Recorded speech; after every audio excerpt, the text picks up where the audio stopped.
नमस्कार मित्रांनो, बोल कार्तिक या यूट्यूब चॅनलमध्ये तुमचे सर्वांचे हार्दिक स्वागत.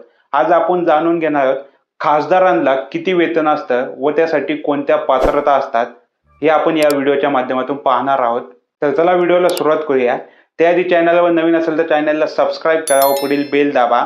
तर सर्वात आधी आपण त्यांची पात्रता पाहूयात.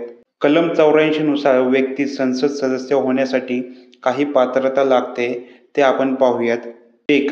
भारतीय नागरिक असणे आवश्यक. 2. राज्यसभेचे सदस्य होण्यासाठी वय 25 पूर्ण असणे आवश्यक. 3. भारतातील कोणत्याही मतदारसंघाचा मतदार असणे आवश्यक. आता आपण त्यांना किती पगार मिळतो हे आपण पाहूयात. त्यांना मासिक वेतन हे 1,00,000 रुपये दिले जाते. तसेच त्यांना ऑफिस खर्च हा 70,000 रुपये दिला जातो. त्याचबरोबर पोस्टल व मोबाईल खर्चासाठी 60,000 रुपये दिले जातात. तसेच त्यांना ट्रेन प्रवास मोफत असतो व मेडिकल खर्च हा 5,00,000 रुपयापर्यंत दिला जातो. स्टेशनरीसाठी 20,000 रुपये दिले जातात.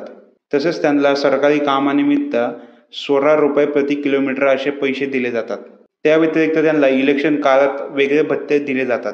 तर खासदारांना किती वेतन असते व त्यासाठी काय पात्रता लागते हे आपण या व्हिडिओच्या माध्यमातून पाहिले आहे. ही व्हिडिओ तुम्हाला कशी वाटली हे आम्हाला कमेंट बॉक्समध्ये नक्की कळवा व अशाच नवनवीन व्हिडिओसाठी बोल कार्तिक या यूट्यूब चॅनलला सबस्क्राईब करा व पुढील बेल दाबा. धन्यवाद.